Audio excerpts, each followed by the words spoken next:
Roswell, Alien Interview, Chapter 13, A Lesson in the Future. Matilda O'Donnell McElroy, personal note. I think this transcript speaks for itself also. I relayed Errol's exact communication as faithfully as possible. My superior officers became very alarmed about the possible military implications of what Errol said in this interview.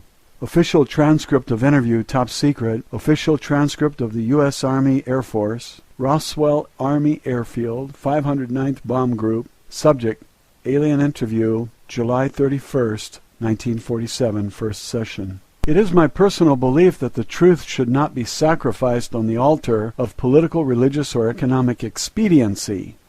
As an officer, pilot, and engineer of the domain, it is my duty to protect the greater good of the domain and its possessions. However, we cannot defend ourselves against forces of which we are not aware. The isolation of Earth from the rest of civilization prevents me from discussing many subjects with you at this time.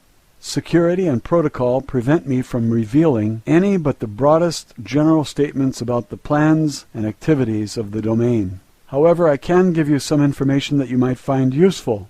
I must return to my assigned duties on the space station now.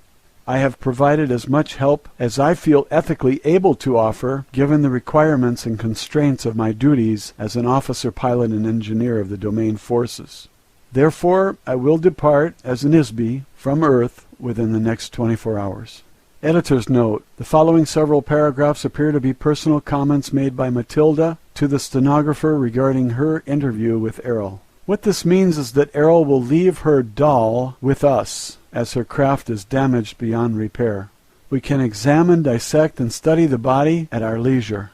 She does not have any further use for it, nor does she have any personal feelings or attachments to it, as others are readily available for her to use. Errol does not recommend that there are any technology in the body that Earth scientists will find useful, however. The technology of the body is simple, yet vastly beyond the reckoning of our current ability to analyze or reverse engineer any facet of it.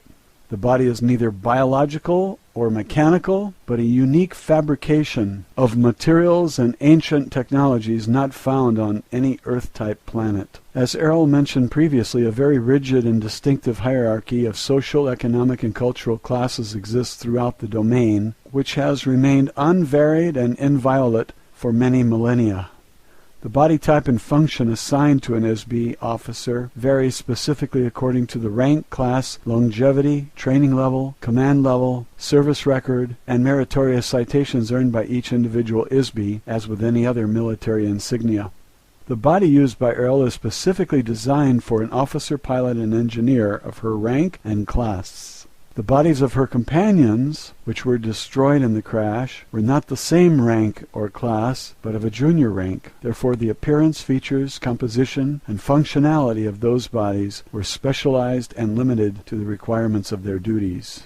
The junior officers whose bodies were damaged in the crash have left their bodies and returned to their duties in the space station. The damage suffered by their bodies was due primarily to the fact that they were officers of lower rank. They used bodies which were partially biological and therefore far less durable and resilient than hers. Editor's note: at this point the transcript appears to resume with statements made by Errol. Although the domain will not hesitate to destroy any active vestiges of the old Empire operations wherever they are discovered, this is not our primary mission in this galaxy. I'm sure that the old Empire mind control mechanisms can be deactivated and destroyed eventually. However, it is not possible to estimate how long this may take, as we do not understand the extent of this operation at this time. We do know that the old Empire force screen is vast enough to cover this end of the galaxy at least. We also know from experience that each force generator and trapping device is very difficult to detect, locate, and destroy. Also, it is not the current mission of the Domain Expeditionary Force to commit resources to this endeavor. The eventual destruction of these devices may make it possible for your memory to be restored simply by virtue of not having it erased after each lifetime. Fortunately, the memory of an ISB cannot be permanently erased. There are many other active space civilizations who maintain various nefarious operations in this area, not the least of which is dumping unwanted ISBs on Earth. None of these craft are hostile or in violent opposition to the domain forces. They know better than to challenge us. For the most part, the domain ignores Earth and its inhabitants, except to ensure that the resources of the planet itself are not permanently spoiled. This sector of the galaxy was annexed by the domain and is the possession of the domain to do with or dispose of it as deems best. The moon of Earth and the asteroid belt have become a permanent base of operations for the domain forces. Needless to say, any attempt by humans or others to interfere in the activities of the domain in this solar system, even if it were possible, which it definitely is not, will be terminated swiftly. This is not a serious concern, as I mentioned earlier, since Homo sapiens cannot operate in open space. Of course, we will continue with the next steps of the domain expansion plan, which has remained on schedule for billions of years. Over the next 5,000 years, there will be increasing traffic and activity of the domain forces as we progress toward the center of this galaxy and beyond to spread our civilization through the universe. If humanity is to survive, it must cooperate to find effective solutions to the difficult conditions of your existence on Earth.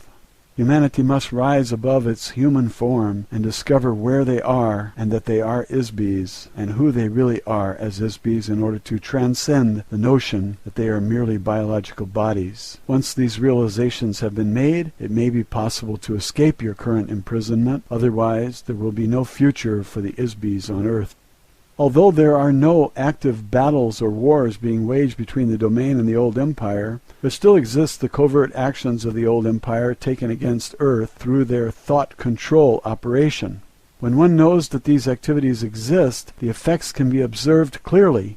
The most obvious examples of these actions against the human race can be seen as incidents of sudden, inexplicable behavior. A very recent instance of this occurred in the United States military just before the Japanese attack on Pearl Harbor. Just 3 days before the attack, someone in authority ordered all the ships in Pearl Harbor to go into port and secure for inspection. The ships were ordered to take all the ammunition out of their magazines and store it below. On the afternoon before the attack, all of the admirals and generals were attending parties, even though 2 Japanese aircraft carriers were discovered standing right off Pearl Harbor. The obvious action to take would have been to contact Pearl Harbor by telephone to warn them of the danger of a fight starting and to put the ammunition back and order the ships to get out of port into the open sea. About 6 hours before the Japanese attack began, a U.S. Navy ship sank a small Japanese submarine right outside the harbor. Instead of contacting Pearl Harbor by telephone to report the incident, a warning message was put into top-secret code, which took about 2 hours to encode. Then it took another 2 hours to decode. The word of warning to Pearl Harbor did not arrive until 10 a.m. Pearl Harbor time, Sunday, 2 hours after the Japanese attack destroyed the U.S. fleet. How do things like this happen? If the men who were responsible for these obviously disastrous errors were stood up and asked bluntly to justify their actions and intentions, we would find out that they were quite sincere in their jobs. Ordinarily, they do the very best they can do for people and nations. However, all of a sudden, from some completely unknown and undetectable source, enters these wild, unexplainable situations that just can't exist. The old empire thought control operation is run by a small group of old baboons with very small minds. They are playing insidious games with no purpose and no goal other than to control and destroy Isbis who could otherwise manage themselves perfectly well if left alone. These types of artificially created incidents are being forced upon the human race by the operations of the mind-controlled prison system. The prison guards will always promote and support oppressive and totalitarian activities of Isbis on Earth. Why not keep the inmates fighting between themselves? Why not empower madmen to run the governments of Earth? The men who run the criminal governments of Earth mirror the commands given them by covert thought controllers of the old empire. The human race will continue to shadowbox with this for a long as it remains the human race. Until then, the Isbis on Earth will continue to live a series of consecutive lives over and over and over. The same Isbi who lived during the rise and fall of civilizations in India, China, Mesopotamia, Greece, and Rome are inhabiting bodies in the present time in America, France, Russia, Africa, and around the world. In between each lifetime, an Isby is sent back again to begin all over, as though the new life was the only life they had ever lived. They begin anew in pain, in misery, and mystery. Some Isbys have been transported to Earth more recently than others. Some Isbys have been on Earth only a few hundred years, so they have no personal experience with the earlier civilizations of Earth. They have no experiences of having lived on Earth, so could not remember a previous existence here, even if their memory was restored. They might, however, remember lives they lived elsewhere, on other planets, and in other times. Others have been here since the first days of Lemuria. In any case, the Isbys of Earth are here forever until they can break the amnesia cycle, conquer the electronic traps set up by their captors, and free themselves. Because the domain has 3,000 of their own Isbys, in captivity on Earth also, they have an interest in solving this problem. This problem has never been encountered or effectively solved before in the universe as far as they know. They will continue their efforts to free those Isbys from Earth where and when it is possible, but it will require time to develop an unprecedented technology and the diligence to do so.